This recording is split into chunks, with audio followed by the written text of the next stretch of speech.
Hello everyone, Christian Jacobs, Brother Be Well Clinical Advisor. Today's topic on mental health will be on identifying trauma and recognizing symptoms of trauma. And with trauma, there's several different categories actually when we talk about trauma. Actually, there's three different types. You're dealing with a chronic trauma. This is chronic trauma that really is relation to someone who has experienced trauma in the past, but it continues to happen over time. And then you're looking at acute trauma, where acute trauma is maybe a one-time event where maybe, for example, you've witnessed a car accident and you're experiencing traumatic symptoms from witnessing that car accident. And the next is complex trauma, where you have multi factors of trauma, meaning there's several different issues that are contributing to your trauma. It could be environmental, the neighborhood you live in, experiencing, violence in your neighborhood, also maybe experiencing trauma within your school or your work setting, and also in your personal life. So that's the three different types of trauma you're looking at. And now we're talking about diagnosing. So whenever there's a potential for diagnosing, everyone's familiar with PTSD. And that's usually the one that everyone goes to when they think about trauma. But there's several other categories actually, and I'll briefly cover some of those diagnoses. And there's a total of 6 of them. And when you're looking at those, you have, of course, PTSD, which is a post-traumatic stress syndrome. And also, you're looking at acute stress disorder, which is a more short-term diagnosis of PTSD. So that means basically that the incident occurred within a month, and then the symptoms are lasting within that point in time. Also, you have other areas where they're more youth, or more of the youth are experiencing these diagnoses, and that's really within foster youth, youth who are in the foster care system, in the court system, and that's disinhibited social engagement, where an individual may be, they don't have any inhibitions, basically, meaning that they've dealt with so much trauma and being shifted from house to house that they have no inhibitions. So they will go to anyone, they'll go to a stranger, they'll befriend anyone right off the street, and that's due to really being desensitized to those defense mechanisms of protecting yourself. The next is reactive attachment.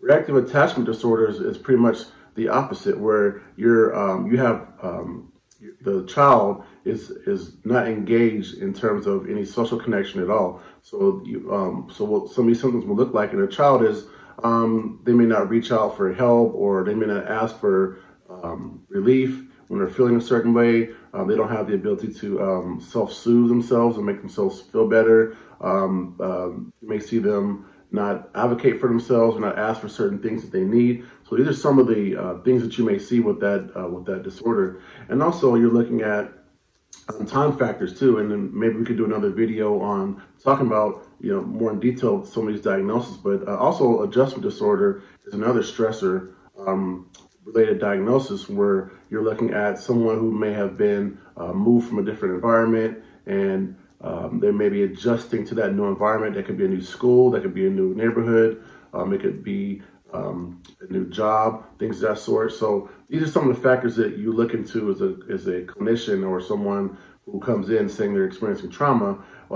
These are the different categories that it could be in terms of what type of diagnosis. So identifying trauma. So trauma can look different between youth and adults. So youth, for example, they may not have the verbal skills as much to communicate what their issues are, what their symptoms are. So you'll see more of their symptoms come out through behaviors. So you'll see them not engaged in their friendships, or being isolated in terms of their social interactions, and they may not be as bubbly, or their personality may not come out as much. You may see a little bit of reservation in that area. Also, eating and sleeping disturbances. So you'll see, this is common for adults too, they're changing their eating pattern, either eating too much or they're not eating enough. And also, something that's really common with youth between the ages of 0 to 4 or 5, you're looking at clinginess or separation issues. So you'll notice that maybe a child is more clingy than usual, and they don't want to detach from their caregiver, or their mother or their father. Also, you're looking at a general fearfulness. So maybe you notice that as you slam the cabinets, someone's startled or jumping all the time, and before they never did that. So these are some of the symptoms that you may see in a youth or child. Also, sexual hyperactivity. So you may notice that one of the child may be more really engaging in some of the sexual hyperactivity, and that can come out through play, meaning play with their dolls. So you notice there's more sexual inappropriate behavior with the dolls they're playing with, or some of the interactions with their friends, or some of the things they're saying that may be more inappropriate because what's going on is they're experiencing that traumatic symptom through their brain, but they don't really have the communication skills to verbalize and say what's going on. And also language and development delays. That's very common with trauma in adolescents and also toddlers and infants. So we're talking about 0 to 4 years old. You'll see some developmental delays as well as a result of either experiencing the trauma or being secondary trauma, meaning hearing it through their audio or their visual.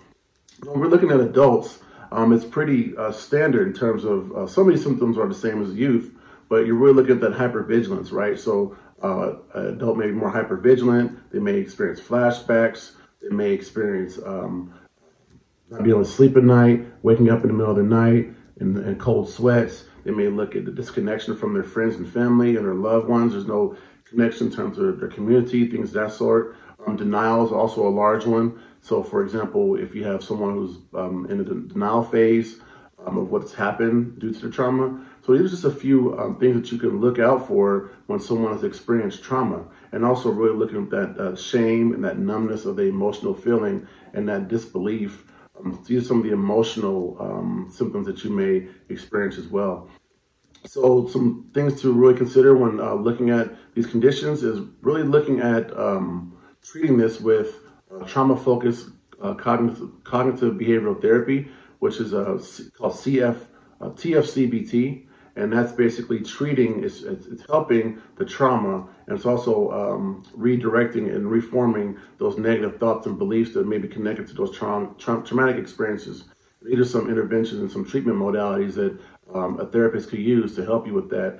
Any trauma-informed care treatment through ACEs, well, as I talked about in the previous video, be sure to look at that video as well on adverse childhood experiences, really identify how to find out what's going on in terms of trauma and what's going on with a child or an adult and those areas and how to treat those. So again, please be on the lookout for more mental health videos. And once again, my name is Christian Jacobs, Brotherly Well Clinical Advisor, and I'll see you next time. Thank you.